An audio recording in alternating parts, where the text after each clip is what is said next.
Hey you guys, my name is Carrie and welcome today to My Table of Three. I'm so excited to have you stop by for this video today. Today is September the 29th and I am super excited for two reasons. One, this is my birthday. Woo! I'm so excited. Yeah, another year. I'm so thankful for all the blessings I've had in my life. Another reason I am grateful is because today on my birthday I am celebrating with a video in collaboration with the Last Chance Cook-Off. This challenge is hosted by Tony over at Kettle Kitchen, Dale and Lisa over at the 9 Acre Family Farm, and also Mitchell Hendrickson, hopefully I said that right, Mitchell, over at the Hendrickson's Family Farm.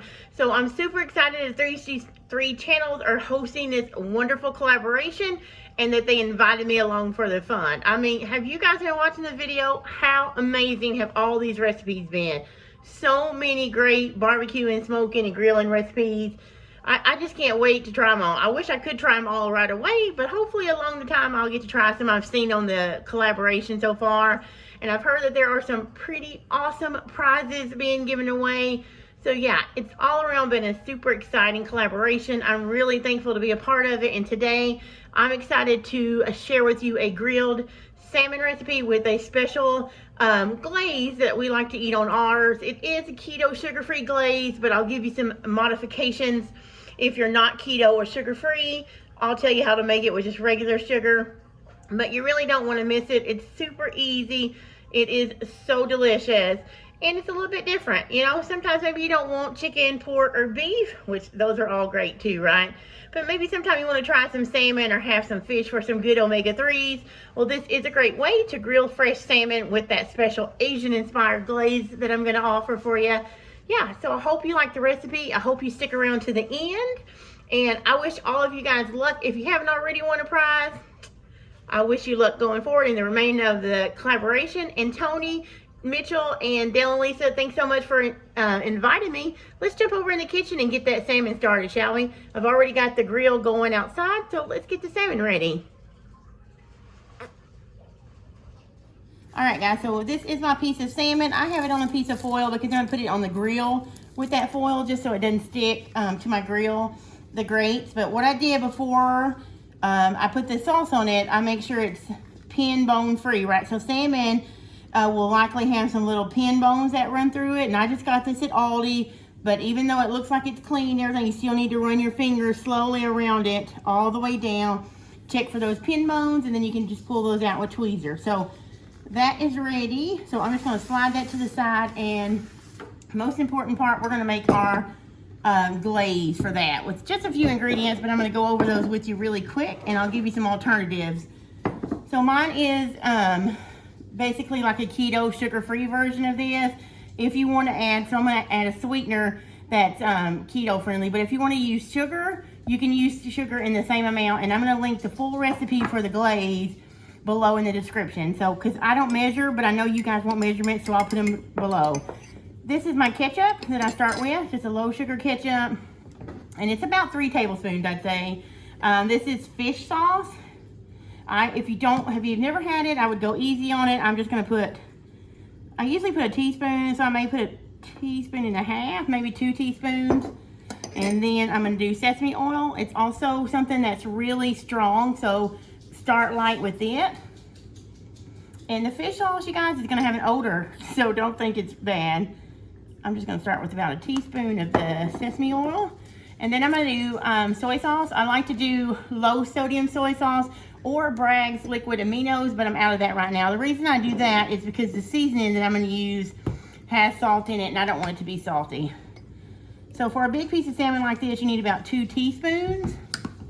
Remember, I'm putting it below, and then that's when you're going to do your sugar or your sweetener. This is Trim Healthy Mama Super Sweet, which is basically, for those that don't know Trim Healthy Mama, it's a blend of stevia and erythritol. But you can use white sugar. You could even use honey, a couple teaspoons if you want to do that. Okay, so this basically just looks like a ketchup glaze. And then what I do is I put a little bit of this McCormick Sesame Ginger Crunch garlic. This one's really good.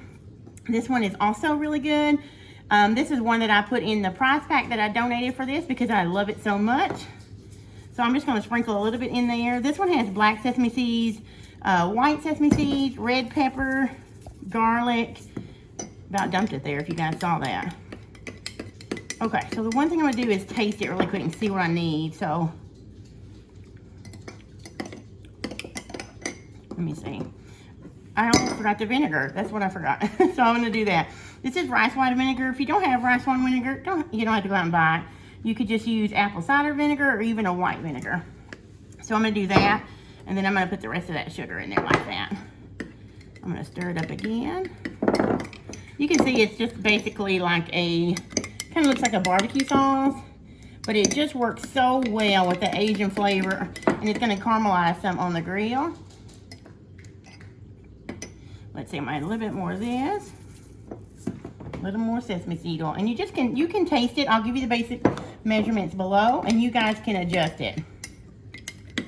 But I think that's good. So let me show you what I do next before I put it on the grill. I'm gonna bring our salmon back over here. Now remember, you don't want to cross-contaminate your sauce. So if you're wanting to save some of this sauce for dipping, then I suggest you drizzle it on the salmon, because once you put this thing on your salmon, you should not put it back in your sauce, okay? Because you can cross-contaminate, if I can talk, and you don't want to eat raw salmon later. You know, maybe if it was sashimi brand or really super expensive salmon, sushi brand grade or whatever they call it, you might could, but I would not do this. Plus, somebody else may want some dipping sauce later, and they don't want raw salmon in it, right? So, and you can put as little or as much as you want to. You guys, it doesn't matter how long I've been doing YouTube. No matter how many times I do these videos, I get nervous and I talk too fast. So sorry about that. Let me slow down. So that is all you do, and you can let this set for a few minutes. I do it about 30 minutes before I put it on the grill, but right now we've got our fire going out there. It is getting hot. It's not ready yet, so we're gonna let this set while it does it. And I'm actually going to sprinkle a little bit more of this over the top. All right, and that's it, guys. I will bring you back when I put it on the grill and let you see what it looks like. All right, you guys, so there we go. I just put the salmon on my grill. Now I'm going to close the lid and let this cook. The USDA website says that the safe temperature for salmon to be cooked is 145 in the thickest part of the salmon. To me, that's overdone, so I'll let you be the judge of what's safe for you, but just let me tell you, the safe cooking temperature is 145 in the thickest part, so keep that in mind. Now, I'm going to get this lid closed on my simple grill, and we're going to come back in a few minutes, and I'll test the temperature when it's done and show you what it's like. I just checked the salmon. It's not quite ready. I forgot to tell you guys I'm cooking it low on about 300 just because I don't want it to dry out, and I'll give you a sneak peek. You can see it's starting to get more translucence on the end, but it's still got probably about 10 minutes, so we'll be back soon.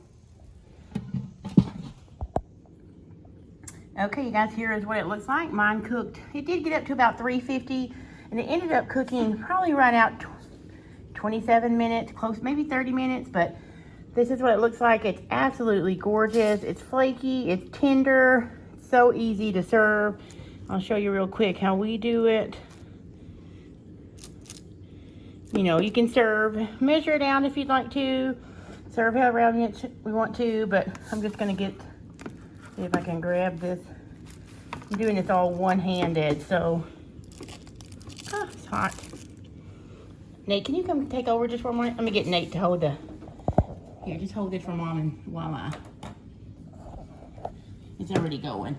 So, it's stuck a little bit to the foil, so I'm gonna pull that up and put that right there.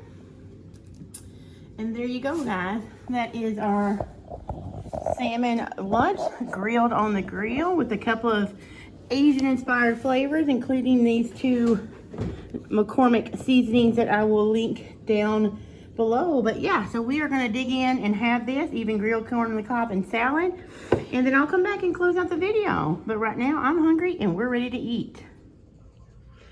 Alrighty, so that is it. You see how delicious that salmon turned out, and let me tell you, it was amazing. I just cannot get enough of that recipe, how easy it is, how quick it is, and just how tasty it is. Now, I did show you in the glaze that I made, I also add a couple of seasonings. that I really like. I did mention I would have those linked below. I'll put the link to my affiliate store on Amazon below where you can check out both of these. Now, if you don't like Asian flair, so you want something a little bit fruity, a lot of people like lemon or lime on salmon. I also have a favorite, this one called Florida Citrus. It is really good. It's good on seafood. It's good on chicken even. Probably steak, but I've never tried it on steak. I have tried it on vegetables, chicken, and fish and shrimp. Let's see, it just has some orange peel, lemon, lime, garlic, some black pepper, just some good spices. Really good bright citrus flavor. You can smell it. Oh, I wish you guys could smell it. But it is wonderful on the salmon as well. So if you don't want to do that glaze, or you don't like the sesame oil, soy sauce, those kind of flavor profiles, I'll link this citrus powder rub, I guess you would, in the description below, because it's also a great alternative. Or you could always grill it without anything, just some salt and pepper. So I hope you've enjoyed the recipe. I hope you'll check out the rest of the videos in this collaboration. I will link the complete playlist below, as well as a list of all the channels. You guys, there's so many rock star channels, right? I'll put that list below in the description. Check out all my social media links below. Find me over on Instagram. Say hello. I'd love to meet you over there as well. And if you haven't, please give me a thumbs up for this video and subscribe. I'd love to have you come back next time in my kitchen. A lot of good stuff coming up from the holidays, since we're heading into fall with this last chance cook-off, right? Getting that last grilling in. So again, thanks so much for coming here to My Table of Three. My name is Carrie, and I'm super excited you stopped by, and I'll see you guys next time.